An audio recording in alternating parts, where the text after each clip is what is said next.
Hello dear students, welcome to Dwivedi classes Prayagraj. तो बच्चों, हम लोगों ने अभी हाल ही में क्या किया है, एक्सरसाइज 3.2 को फिनिश किया है। 3.3 शुरू करने से पहले बहुत ही ज़रूरी है कि हम कुछ ज़रूरी टॉपिक्स के बारे में जानें। सिर्फ यही चैप्टर नहीं, हर चैप्टर के लिए आप मेरी इस बात को ध्यान रखिएगा। किसी भी चैप्टर की एक्सरसाइज शुरू करने से कहीं ज़्यादा ज़रूरी होता है उस चैप्टर के छोटे छोटे जो टॉपिक्स हैं वो क्या होते हैं, उनको बेहतरीन ढंग से समझना। तो अपने हर वीडियो में मेरी पूरी कोशिश रहती है कि आपको वो ऐसी ऐसी चीज़ें जो लोग छोड़ देते हैं, आपको बताते नहीं हैं और आप जान नहीं पाते हैं, जो कि आपके लिए बहुत ही ज़रूरी होती है, उन पर मैं अच्छे से डिस्कशन करूं। तो आज हम लोग उन्हीं में से कुछ टॉपिक पर बात करने आए हैं। उसके बाद ही इस नई एक्सरसाइज को हम शुरू करेंगे। उम्मीद करता हूं कि आप लोगों ने पिछला वीडियो देख लिया होगा, और अगर नहीं देखा है तो डिस्क्रिप्शन में लिंक दिया हुआ है, वहाँ जा करके वीडियो को देख लें। तो चलिए शुरू करेंगे आज का video.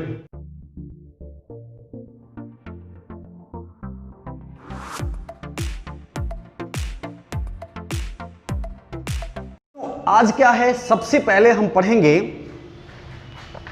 Transpose of a matrix.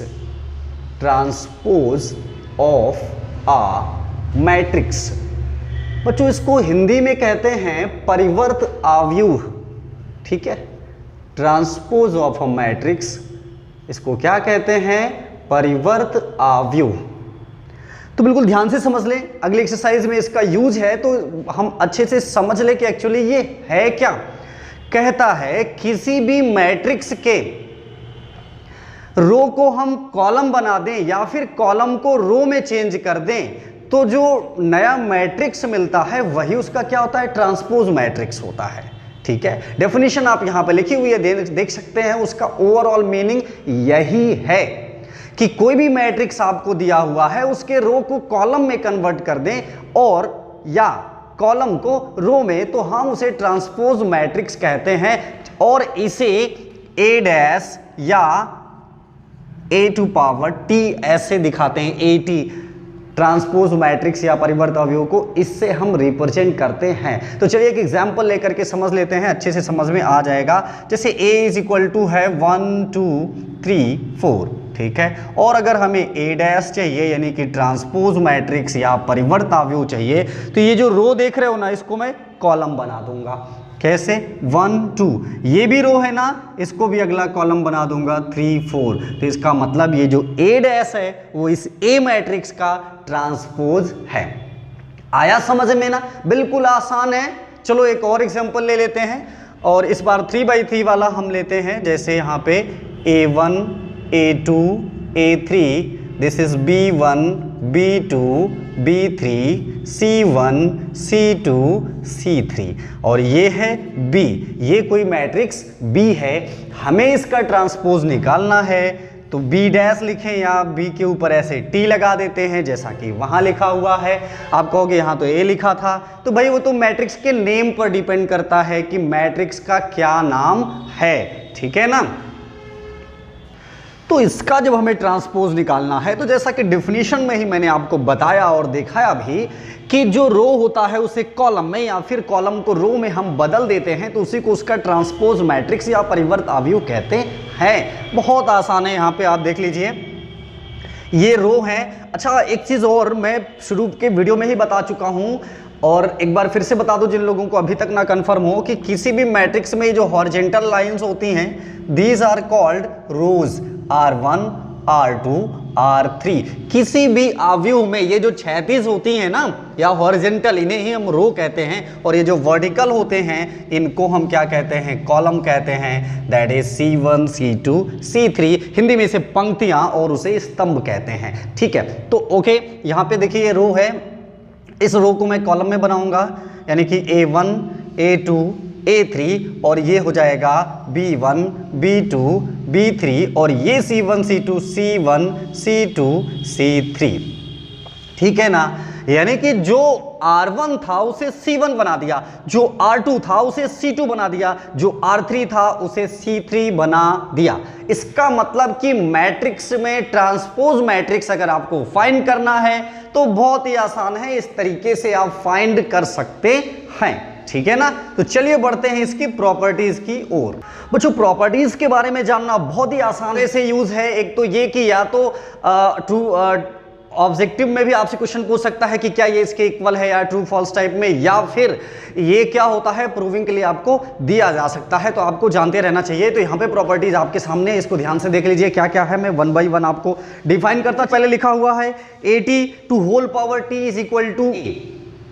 इसका क्या मतलब है, किसी ट्रांसपोज मैट्रिक्स का अगर आप ट्रांसपोज निकालेंगे तो वो ओरिजिनल मैट्रिक्स A के इक्वल होगा। आप इसको खुद से लेकर के कोई भी मैट्रिक्स बड़े आसानी से वेरीफाई कर सकते हैं, ठीक है। तो चलो यहां पर मैं आपको एक एग्जांपल देके समझा देता हूं। जैसे मान लीजिए ये A है 1 2 3 4 और यहां पे इसका ट्रांसपोज मैंने निकाला A डैश या AT जो भी लिखना चाहो आप। तो ये जो रो है इसे मैंने कॉलम बना दिया 1 2 3 4, ये इसका ट्रांसपोज हो गया। अब इस जो ट्रांसपोज मैट्रिक्स है इसका एक बार फिर से ट्रांसपोज में निकालूंगा, देखूंगा कि ओरिजिनल के जैसा आता है या नहीं। तो फिर ये रो है कॉलम में बदल जाएगा, ये देखो इसके इक्वल आ गया ना। तो फर्स्ट प्रॉपर्टी यही तो बता रही है आपको कि किसी भी ट्रांसपोज मैट्रिक्स का जो ट्रांसपोज है वो ओरिजिनल मैट्रिक्स के इक्वल होगा। अब यहां पर AT लिखा रहे या A डैश लिखा रहे उसको पहचानते रहिएगा, एक ही बात होती है। चलिए दूसरी प्रॉपर्टी क्या है इस पर भी देख लेते हैं। A plus B to whole power T is equal to AT plus BT। इसका मतलब किसी दो मैट्रिक्स को ऐड करके उसका जो मैं ट्रांसपोज निकालूंगा वो इक्वल आएगा दोनों मैट्रिक्स के अलग अलग ट्रांसपोज के सम के बराबर।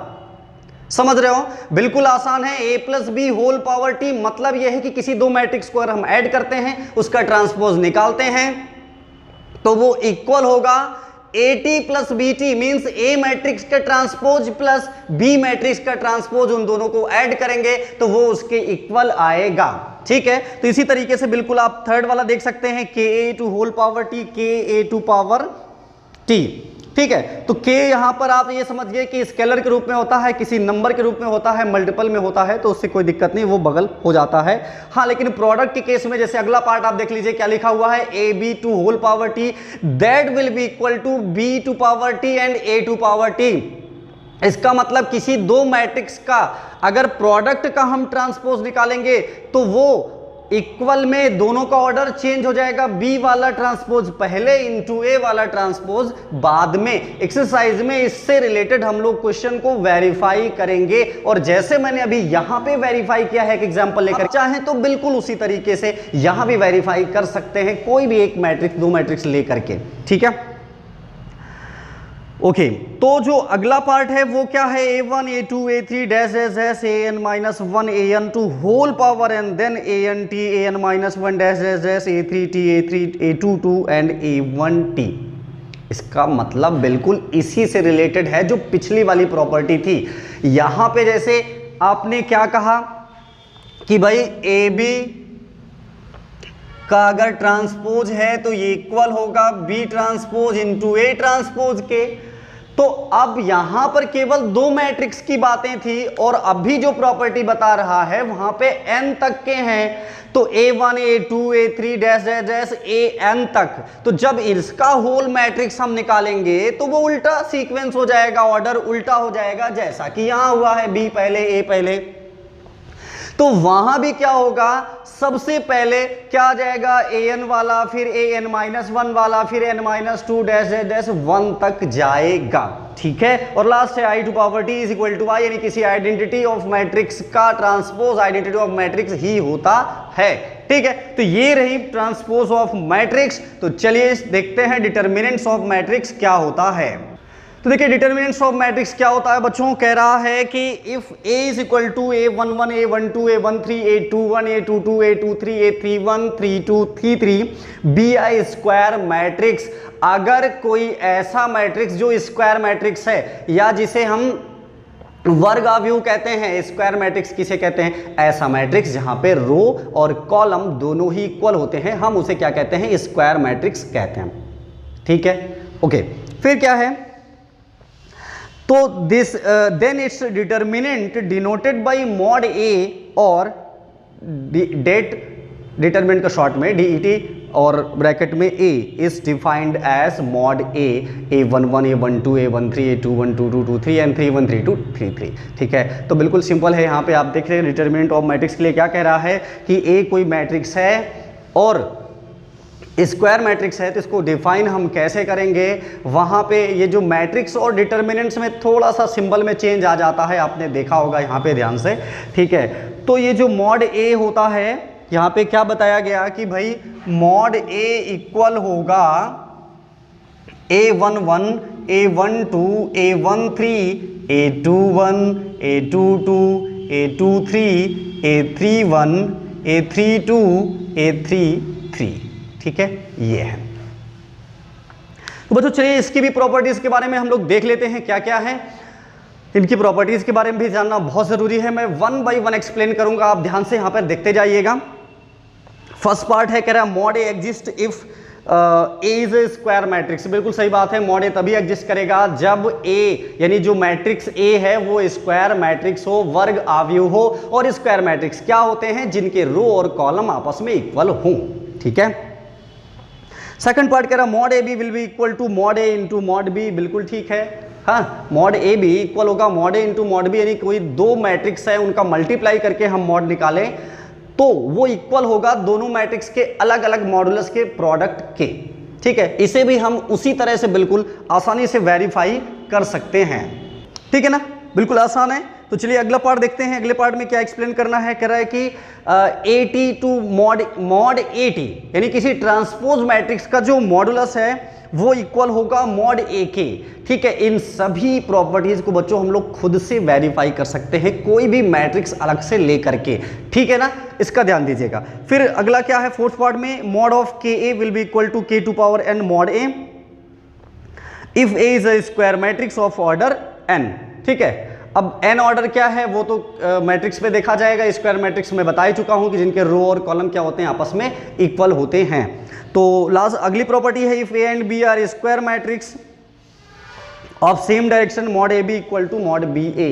अगर स्क्वायर मैट्रिक्स है और सेम डायरेक्शन में तो जो मॉड AB इक्वल होगा मॉड BA के। ठीक है, फिफ्थ पार्ट क्या है, if A is a skew symmetric matrix of order n then mod A is equal to 0। Skew symmetric क्या है, सिमेट्रिक क्या है, इन पर हम लोग अभी अगले वीडियो में बात करेंगे। पर यहाँ पे एक पॉइंट आ गया है तो मैं बता दूं, स्क्यू सिमेट्रिक एक्चुअली क्या होता है, A dash is equal to minus A। यानी किसी मैट्रिक्स का अगर मैं ट्रांसपोज निकालूं तो वो ओरिजिनल मैट्रिक्स के नेगेटिव हो जाता है। ठीक है, मतलब उसके ये समझिए कि ओरिजिनल मैट्रिक्स में इंटू -1 हो जाए, इक्वल आ जाए माइनस में, तो उसी को हम स्क्यू सिमेट्रिक कहते हैं। ठीक है, अगला पॉइंट है, if A is equal to diagonal A1 A2 A3 AN then mod A is equal to A1 A2 A3 AN। And last point है mod A to power n is equal to A to power n mod n belongs to natural number n। तो बच्चों आज की जानकारी यहीं तक। आज हम लोगों ने अच्छे से समझा कि ट्रांसपोज ऑफ मैट्रिक्स क्या होता है, डिटर्मिनेंट्स ऑफ मैट्रिक्स क्या होता है, और इन दोनों की प्रॉपर्टीज को समझा है। अभी अगली वीडियो में और भी कई सारे राज खोलने हैं, कई सारी चीजों को समझना है। अगर वीडियो अच्छा लगा हो तो वीडियो को लाइक कर लेना और चैनल को सब्सक्राइब कर लेना, ताकि जैसी वीडियो जाए आपको तुरंत नोटिफिकेशन मिले और आप अपनी बेहतरीन जानकारी के लिए चैनल पे आ जाएं।